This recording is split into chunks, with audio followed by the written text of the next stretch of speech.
Some honorable members have disrupted the house. ஏற்கனவே 92 எம்பிக்கள் இடைநீக்கம் செய்யப்பட்ட நிலையில இன்னைக்கும் 49 எம்பிக்கள் இடைநீக்கம் செய்யப்பட்டு இருக்காங்க.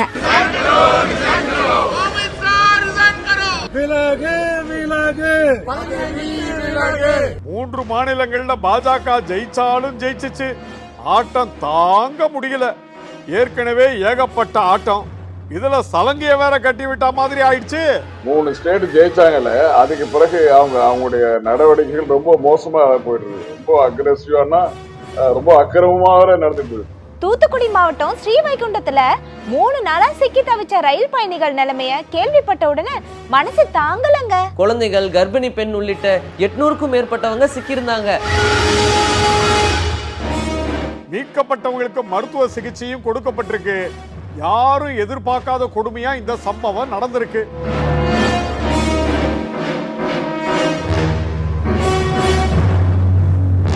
இன்னைக்கு இரவு பிரதமரோட சந்திப்பு முடிஞ்சதும் நாளைக்கு காலையில தூத்துக்குடி, திருநெல்வேலி மாவட்டங்கள்ல முதலமைச்சர் ஸ்டாலின் அவர்கள் நேரடியா பார்வையிட போறதா சொல்லியிருக்காரு. இன்று இரவு பிரதமர் நேரம் கொடுத்திருக்கிறதுனால இன்னைக்கு இரவு பிரதமரை பார்த்துட்டு நிலவரத்தெல்லாம் சொல்லிட்டு மெமரண்டமா கொடுத்துட்டு நாளை காலையில நேரடியாக நான் தூத்துக்குடிக்கு போறேன், திருநெல்வேலிக்கு போறேன். இந்தியா கூட்டணியில விரிசல் அப்படி இப்படின்னு ஏகப்பட்ட தகவலை கிளப்பி விடுறாங்க. ஆனா ஒரு உறுதியான நிலைப்பாட்டுல தான் தலைவர்கள் இருக்காங்க. நம்ம அதிமுக பத்தி தாங்க அமைச்சர் சேகர்பாபு அவர்கள் கலாய்ச்சி எடுத்திருக்காரு. அதிமுகவுக்கு ஆழ்ந்த அனுதாபங்கள் அப்படின்னு கூட சொல்லியிருக்காரு. இன்றைய அதிமுகவின் நிலை கூவி கூவி கூட்டணிக்கு அழைக்கின்ற ஒரு பரிதாபமான நிலைக்கு இன்றைக்கு அதிமுக சென்றிருக்கின்றது. அவர்களுக்கு எங்களுடைய ஆழ்ந்த அனுதாபங்கள். அதாகப்பட்டது மகாஜனங்களே. டார்லிங், உனக்காக நான் கட்டுற நவீன தாஜ்மஹால் இதுதான் நம்மளுடைய காதல் சின்னம். நீங்க என் மேல இவ்ளோ அன்பு வச்சிருப்பீங்கன்னு நான் நினைச்சு கூட பார்க்கலங்க. நானும் நினைச்சு கூட பார்க்கலங்க, எவ்வளவு அழகான பொண்ணை இவர் தள்ளிட்டு வருவாருன்னு. என்னது தள்ளிட்டு வந்திருக்காரா? அது இவன் என்ன சொல்ல வரான்னா, யோ எந்த நேரத்துல எதை பேசணும்னு உனக்கு தெரியாது, சம்பந்தமே இல்லாம பேசுற. தென் மாவட்டங்கள் எல்லாம் மழை வெள்ளத்துல தத்தளிச்சுக்கிட்டு இருக்கு, இந்த நேரத்துல நீ காமெடி பண்றியா? தென் மாவட்டங்கள் மழை வெள்ளத்துல பாதிக்கப்பட்டிருக்கிறது உண்மைதான். ஆனா அதுக்கும் இப்ப நீங்க சமாளிக்கிறதுக்கும் என்ன சம்பந்தம்? என்னையா இப்படி சமூக அக்கறை இல்லாம பேசுற? ஆமாங்க, இவனுக்கு மனிதாபிமானமே இருக்கிற மாதிரி தெரியல. இவன் கிட்ட எதுக்கு வேலையை கொடுத்தீங்க? என்ன இவங்க நம்மள ரொம்ப டேமேஜ் பண்றாங்களே. மேடம், மனிதாபிமானம் இல்லாமலாம் இல்ல. தூத்துக்குடி, திருநெல்வேலி, கன்னியாகுமரி உள்ளிட்ட மாவட்டங்கள்ல வெள்ளத்தினால பாதிக்கப்பட்டிருக்கக்கூடிய மக்களை பார்க்கும்போது எனக்கும் கஷ்டமா தான் இருக்கு. சென்னையே இப்பதான் மழை வெள்ளத்திலிருந்து மீண்டு வந்திருக்கு, அதுக்குள்ள தென் மாவட்டங்களை இப்படி வாட்டி வதைக்குதே. ஆமா தம்பி, இந்தியா கூட்டணி கூட்டத்தில் பங்கேற்கிறதுக்காக டெல்லி போயிருக்கிற முதல்வர் ஸ்டாலின் அவர்கள் இன்னைக்கு ராத்திரி 10:30 மணிக்கு பிரதமரை சந்திச்சு இது சம்பந்தமா பேச போறதா சொல்லியிருக்காரு. அதுக்கு முன்னாடி 4 மாவட்ட ஆட்சியர்கள், அமைச்சர்கள் மற்றும் அதிகாரிகள் கிட்ட காணொலி மூலமா பேசியிருக்காரு. அமைச்சர் உதயநிதி ஸ்டாலின் அமைச்சர்கள் தென் மாவட்டங்களில் பாதிக்கப்பட்ட இடங்களுக்கு நேரடியா போயிருக்காங்க.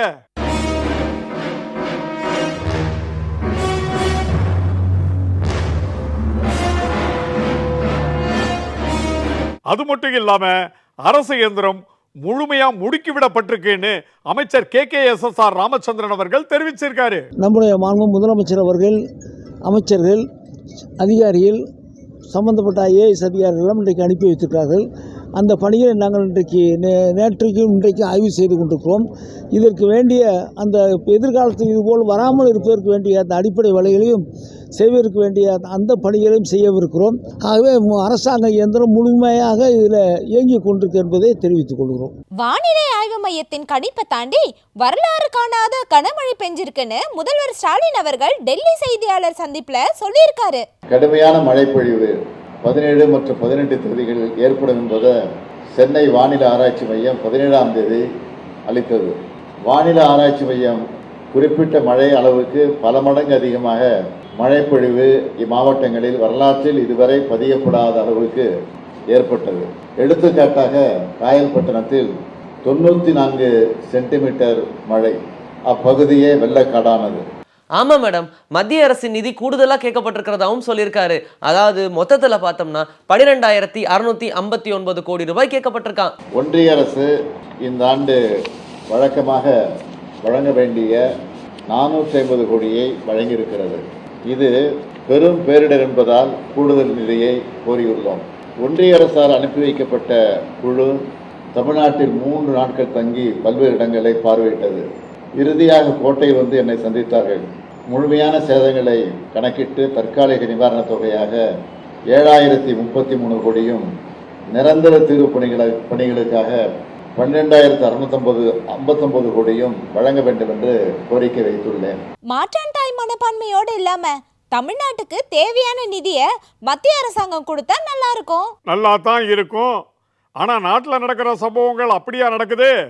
நாட்டு பிரச்சனைக்கு எதிர்த்து கேள்வி கேட்டா குரல் வளைய நசுக்கிற வேலை தானே நடக்குது.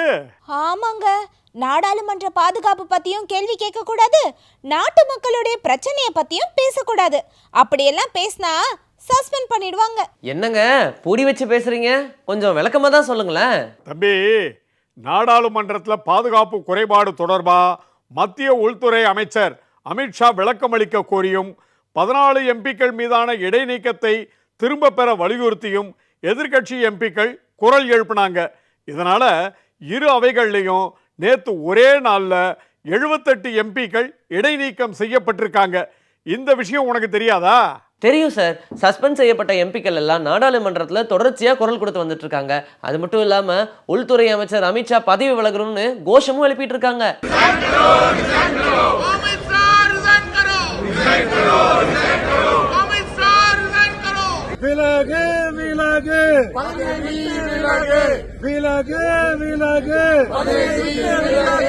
ஆமாங்க, நான் கூட பார்த்தேன். காங்கிரஸ் எம்பிக்கள் ஆதி ரஞ்சன் சௌத்ரி, விஜய் வசந்த், திருநாவுக்கரசர் உள்ளிட்டவர்களும் ஆராசா, டிஆர் பாலு உள்ளிட்ட திமுக உறுப்பினர்களும் சேர்த்து மொத்தம் 33 மக்களவை உறுப்பினர்கள் இடைநீக்கம் செய்யப்பட்டிருக்காங்க. இது வரலாற்றிலேயே இல்லாத ஒரு நடவடிக்கைன்னு சொல்லப்படுது. அவங்க தான் தொடர்ச்சியா போராடிட்டு இருக்காங்க. இடைநீக்கம் செய்யப்பட்ட எம்பிக்கள் காந்தி சிலை முன்னாடி போராட்டம் நடத்தியிருக்காங்க. அவங்களுக்கு ராகுல் காந்தி அவர்கள் தன்னோட ஆதரவை கொடுத்திருக்காரு. இந்த உபகாரத்துல இன்னைக்கு நடந்த அப்டேட் இருக்கே, அதுவும் வேற ரகம். சொல்றேன் கேளுங்க. ஏற்கனவே 92 எம்பிக்கள் இடைநீக்கம் செய்யப்பட்ட நிலையில இன்னைக்கும் 49 எம்பிக்கள் இடைநீக்கம் செய்யப்பட்டு இருக்காங்க. காங்கிரஸ் கட்சியை சேர்ந்த சசி தரூர், கார்த்தி சிதம்பரம், விடுதலை சிறுத்தைகள் கட்சி தலைவர் திருமாவளவன் உள்ளிட்டவர்கள் அதுல அடக்கம். பாஜக எதுக்கு இந்த ஆட்டம் ஆடுதுன்னு தெரியல. வரலாறு காணாத ஆட்டம். Members in deep pain. Right from the start of today's proceedings, some honorable members had disrupted the house by shouting slogans. 3 மாநிலங்கள்ல பாஜக ஜெயிச்சாலும் ஜெயிச்சிச்சு, ஆட்டம் தாங்க முடியல. ஏற்கனவே ஏகப்பட்ட ஆட்டம், இதுல சலங்கைய வேற கட்டி விட்டா மாதிரி ஆயிடுச்சு. கரெக்டா சொல்றீங்க. திமுக நாடாளுமன்ற உறுப்பினரான டிஆர் பாலு அவர்களும் இதையே தான் சொல்லியிருக்காங்க. 3 மாநிலங்கள்ல ஜெயிச்சதுக்கு அப்புறமா பாஜக இந்த மாதிரியான வேலையெல்லாம் பார்த்துக்கிட்டு இருக்குன்னு டிஆர் பாலு அவர்கள் சொல்லியிருக்கிறத நீங்களே கேளுங்க. 3 ஸ்டேட் ஜெயிச்சாங்கல்ல, அதுக்கு பிறகு அவங்களுடைய நடவடிக்கைகள் ரொம்ப மோசமா போயிட்டு இருக்கு. ரொம்ப அக்ரெசிவானா, ரொம்ப அக்கிரமமாக நடந்துட்டு இருக்கு. தாங்கள் ஒரு அரசாங்கத்தை முறைப்படி பொறுப்போடு நடத்தணுங்கிற எண்ணமே கிடையாது. அவங்க என்ன வேணாலும் செய்யலாம், நினைச்சதே செய்யலாம் அப்படிங்கிற மாதிரி அவங்க நினைக்கிறாங்க. தான் தோண்டித்தனம் சொல்லுங்களா, அதான் கரெக்ட் வேர்டு. இந்த சமயத்துல தான் இந்தியா கூட்டணியின் 4வது கூட்டம் டெல்லியில இன்னைக்கு நடந்திருக்கு. இதுல முக்கியமான பல விஷயங்கள் விவாதிக்கப்பட்டிருக்கு. பாத்தீங்களா? ஆமா மேடம், வலிமையான இந்தியா கூட்டணினால தான் வேலையில்லா திண்டாட்டம், விவசாயிகள் பிரச்சனைன்னு எல்லா பிரச்சனைகளுக்கும் தீர்வு காண முடியும்னு மக்கள் நம்புறாங்க. கரெக்டா சொல்ற தம்பி. இப்போ ஒரு புது நடவடிக்கையை காங்கிரஸ் கட்சி எடுத்திருக்கு, பாத்தீங்களா? வேலை வாய்ப்பின்மை, விலைவாசி உயர்வை எதிர்கொள்ள நாட்டுக்கு நன்கொடை அளியுங்கள் அப்படின்னு ஒரு பிரச்சாரத்தை காங்கிரஸ் கட்சி எடுத்திருக்கு. அதுவும் 138 ரூபாய் இல்ல 1380 ரூபாய், அதுவும் இல்லைன்னா 13,800 ரூபாய், இப்படின்னு 138 வர மாதிரி இருக்கணும். அப்படிதானே? 138 வர மாதிரி நன்கொடை கேக்குறாங்களா? எதுக்கு? அதுக்கான காரணத்தை காங்கிரஸ் கட்சியின் தலைவர் மல்லிகார்ஜுன கார்கே அவர்கள் சொல்லியிருக்காரு. காங்கிரஸ் கட்சி தொடங்கப்பட்டு 138 ஆண்டுகள் நிறைவு பெறுவதை முன்னிட்டு இது போன்ற தொகையை நன்கொடையாக பெறுகிறோம். பல்வேறு தலைவர்களும் தொண்டர்களும் ரூபாய் 138 அல்லது ரூபாய் 1380 அல்லது ரூபாய் 13,800 அல்லது ரூபாய் 1,38,000 என தங்களால் இயன்ற தொகையை கட்சிக்கு வழங்குவார்கள் அப்படின்னு சொல்லியிருக்காரு. இதுக்காக ஒரு செயலியை கூட உருவாக்கியிருக்காங்க. கரெக்டா சொல்ற தம்பி. நாட்டை தட்டி எழுப்ப காங்கிரஸ் கட்சி தற்போதுதான் முதல் முறையாக மக்களிடமிருந்து நன்கொடை கோருகிறது. நாட்டில் வேலைவாய்ப்பின்மை மற்றும் விலை உயர்வை எதிர்கொள்ள நாட்டுக்காக மக்கள் நன்கொடை அளிக்க வேண்டும் அப்படின்னு மல்லிகார்ஜுன கார்கே அவர்கள் குறிப்பிட்டிருக்காரு. இந்தியா கூட்டணியில விரிசல் அப்படி இப்படின்னு ஏகப்பட்ட தகவலை கிளப்பி விடுறாங்க.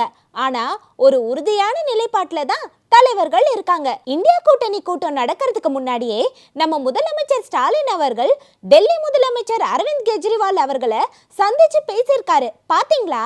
ஆமாண்டி செல்லம். பாஜக கூட்டணியில் இருக்கிற குழப்பத்தை பார்த்து நாடே சிரிக்குது. வலிமையான தலைவர்கள் இருக்கிற இந்தியா கூட்டணியை பார்த்து பாஜக நடுநடுங்குது. நாடாளுமன்ற தேர்தலுக்கு கூவி கூவி கூட்டணிக்கு அழைக்கிற கட்சிகள் இருக்கதானே செய்யுது. கூவி கூவி கூட்டணிக்கு அழைக்கிறாங்களா? யாருங்க அது? நம்ம அதிமுக பத்தி தாங்க அமைச்சர் சேகர் பாபு அவர்கள் கலாய்ச்சி எடுத்திருக்காரு. அதிமுகவுக்கு ஆழ்ந்த அனுதாபங்கள் அப்படின்னு கூட சொல்லியிருக்காரு. நீங்களே பாருங்க. இன்றைய அதிமுகவின் நிலை கூவி கூவி கூட்டணிக்கு அழைக்கின்ற ஒரு பரிதாபமான நிலைக்கு இன்றைக்கு அதிமுக சென்றிருக்கின்றது. அவர்களுக்கு எங்களுடைய ஆழ்ந்த அனுதாபங்கள். ரணகளத்திலும் ஒரு கிளுகிழுப்பு அப்படிங்கிற மாதிரி இந்த மாதிரி காமெடி நியூஸ் எல்லாம் வந்துகிட்டு தான் இருக்கு. என்ன பண்றது? ஆமாங்க, அரசியல் களத்தை தாண்டி நம்ம மக்கள் பிரச்சனை ரொம்ப முக்கியமானதா இருக்கு. தூத்துக்குடி மாவட்டம் ஸ்ரீவைகுண்டத்துல 3 நாளா சிக்கி தவிச்ச ரயில் பயணிகள் நிலைமைய கேள்விப்பட்ட உடனே மனசு தாங்கலங்க. ஆமாங்க, நான் கூட பார்த்தேன். குழந்தைகள், கர்ப்பிணி பெண் உள்ளிட்ட 800க்கும் மேற்பட்டவங்க சிக்கியிருந்தாங்க. அதுல முதல் கட்டமா 300க்கும் மேற்பட்டவங்களை மீட்டு பள்ளிக்கூடத்துல தங்க வச்சிருக்காங்க. மீதமுள்ளவர்களை மீட்கும் பண்ணி இன்னைக்கும் ரொம்ப வேகமா நடந்துச்சு. ஆமா தம்பி, ராணுவ ஹெலிகாப்டர்கள் கூட இந்த பணியில ஈடுபடுத்தப்பட்டுச்சு. மீட்கப்பட்டவங்களுக்கு மருத்துவ சிகிச்சையும் கொடுக்கப்பட்டிருக்கு. யாரும் எதிர்பார்க்காத கொடுமையா இந்த சம்பவம் நடந்திருக்கு. இன்னைக்கு இரவு பிரதமரோட சந்திப்பு முடிஞ்சதும் நாளைக்கு காலையில தூத்துக்குடி, திருநெல்வேலி மாவட்டங்கள்ல முதலமைச்சர் ஸ்டாலின் அவர்கள் நேரடியா பார்வையிட போறதா சொல்லியிருக்காரு. இன்று இரவு பிரதமர் நேரம் கொடுத்துருக்கிறதுனால இன்னைக்கு இரவு பிரதமரை பார்த்துட்டு நிலவரத்தெல்லாம் சொல்லிட்டு மெமரண்டமாக கொடுத்துட்டு நாளை காலையில் நேரடியாக நான் தூத்துக்குடிக்கு போகிறேன். திருநெல்வேலிக்கும் போகிறேன். சீக்கிரமாவே தென் மாவட்டங்களில் இருக்கிற மக்கள் வழக்கமான நிலைமைக்கு திரும்பணும். ஐயோ, மறந்துட்டேனே. சீக்கிரமாவே திரும்பி வந்துடுறேன்னு அம்மா கிட்ட சொல்லிட்டு வந்தேன். வாங்க உள்ள சுத்தி பார்த்துட்டு போலாம். உள்ள எல்லாம் பார்க்க முடியாதுமா, வெளியே மட்டும் பார்த்துட்டு அப்படியே கிளம்புங்க.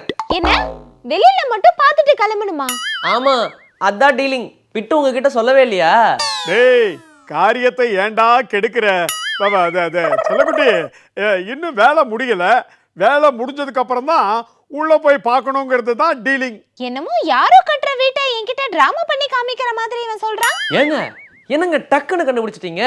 இவன் தான் என்கிட்ட கையில கால விழுந்து அவ ஒரு லூஸு, இதை கண்டுபிடிக்கிற அளவுக்குலாம் அவளுக்கு அறிவு கிடையாது, அதனால பண்ணு அப்படின்னா. பட் நீங்க ரொம்ப தெளிவா இருக்கீங்களே. என்னது? ஆஹா, மாப்பு வச்சிட்டியடா ஆப்பு. அதாகப்பட்டது மகாஜனங்களே.